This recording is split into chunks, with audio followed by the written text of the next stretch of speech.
and welcome to another month of Moody Talks. So this month we will be honing in on interpersonal effectiveness, which is a part of DBT, dialectical behavioral therapy. Now, the past few months we have done three other parts of DBT, and that is mindfulness, emotion regulation, and distress tolerance. So I highly recommend you go back and learn more about those as well, because I found even though this particular therapy was created for people with PTSD, I think the concepts and the coping skills that come with DBT are great for all people, for just learning more about your emotions and how to better cope with them. So if you haven't gone back to the last 3 months, maybe check those out. You can do this without those, except for maybe mindfulness. Mindfulness was the first one we talked about, and it tends to build up basic coping skills that you can use through these other tenets, so to speak. So let's get into interpersonal effectiveness. So, who here hates conflict? Who here avoids conflict? Who here gives into conflict? Right?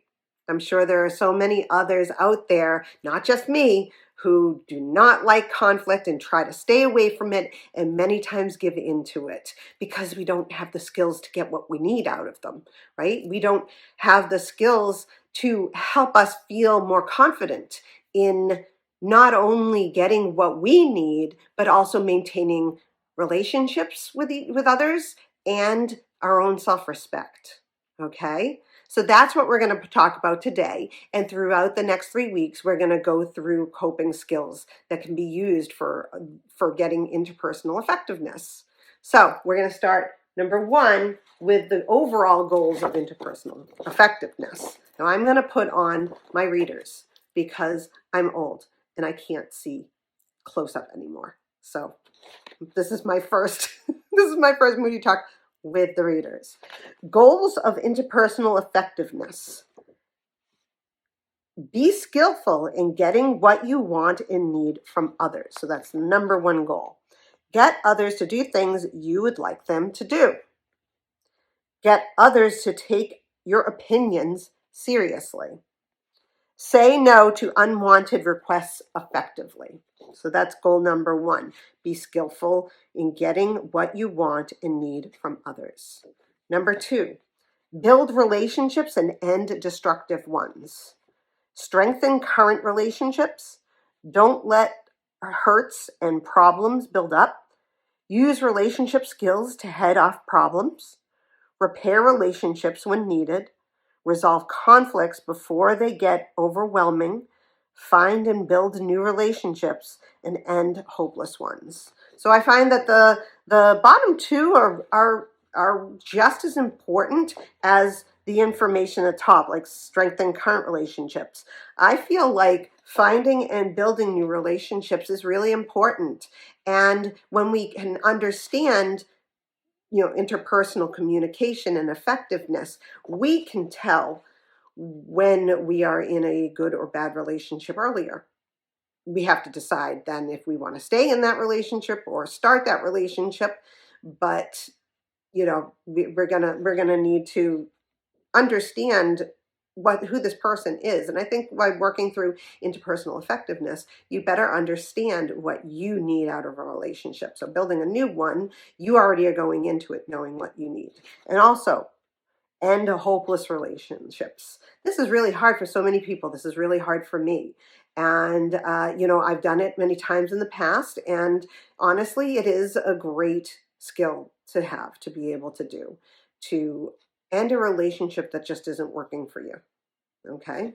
And then finally, walk the middle path. Create and maintain balance in relationships. Balance, acceptance, and change in the relationship.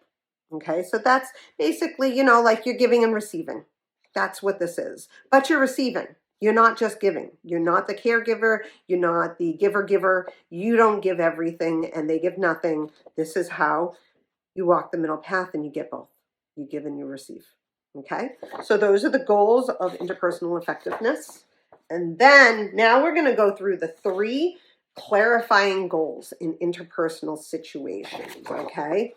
So there are 3 there are 3 goals here, okay? And each one is really important, and they all have their own skills, coping skills that go with it. And these are the 3 that we're going to create the coping skills for throughout the month, okay? So first, objective effectiveness, getting what you want from another person, obtaining your legitimate rights, getting another person to do something you want that person to do, saying no to an unwanted or unreasonable request. That can be really hard for many people. It's hard for me. Resolving an interpersonal conflict, getting your opinion or point of view taken seriously. I think a lot of us don't feel like we're actually being listened to or taken seriously. And with this objective effectiveness, this coping skill that we're going to be working on next week, I think it's going to be really helpful for those who feel like they need to be able to push their ideas and what they say to be taken more seriously. Okay. The next one is relationship effectiveness, keeping and improving the relationship. So acting in such a way that the other person keeps liking and respecting you. I mean, it sounds very simple, but then balancing immediate goals with the good of the long-term relationship. Okay. Maintaining relationships that matter to you. I know this all sounds very, very simple, but it really isn't for us. I think that a lot of human beings have a hard time with, this goal here, maintaining relationships that matter to you without, again, giving in and giving all of yourself without receiving. Okay. And then the final one is self-respect effectiveness. This is my favorite one. Keeping or improving self-respect. Respecting your own values and beliefs. Very important. Always remembering our beliefs and our values and living by them. And this means not letting people make you do things that you don't feel comfortable with and that are not a part of your values. Acting in a way that makes you feel moral, right? So you want to feel good about the things that you do and that people are not causing you to go against your values and beliefs, okay? Acting in a way that makes you feel capable and effective. Okay, so you're acting in a way that makes you feel capable and effective.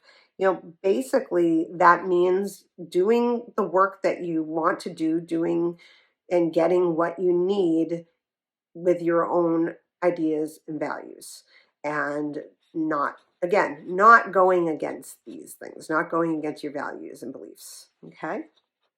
Questions. How do I want to feel about myself after the interaction is over, whether or not I get the results or changes I want?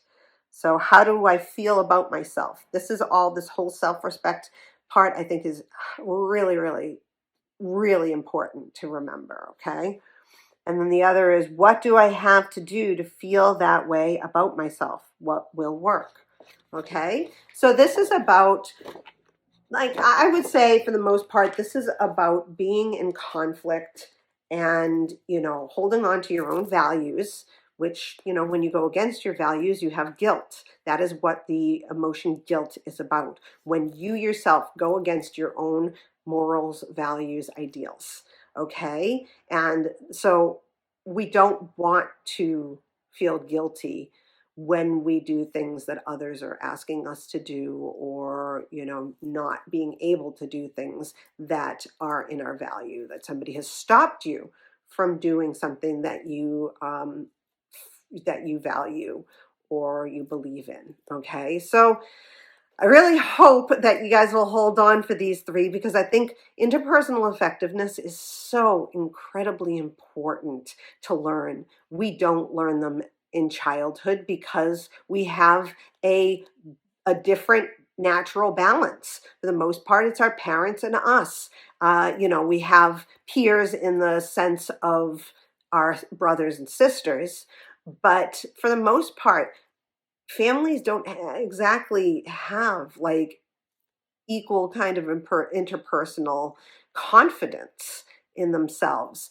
And when we get out into the world, it tends to be shaped in whatever way these conflicts, these relationships are coming into our lives. Are we learning that we can be in a relationship without changing our own value system?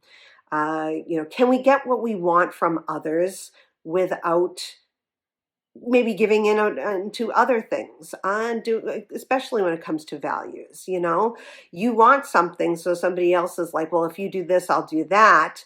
Well, I mean, you may end up finding out that you do that is something that's against your own values, and therefore your self-respect is going to be compromised. So listen in for the next 3 weeks. These are great coping skills that you'll learn for each of those. And we will see you again next week.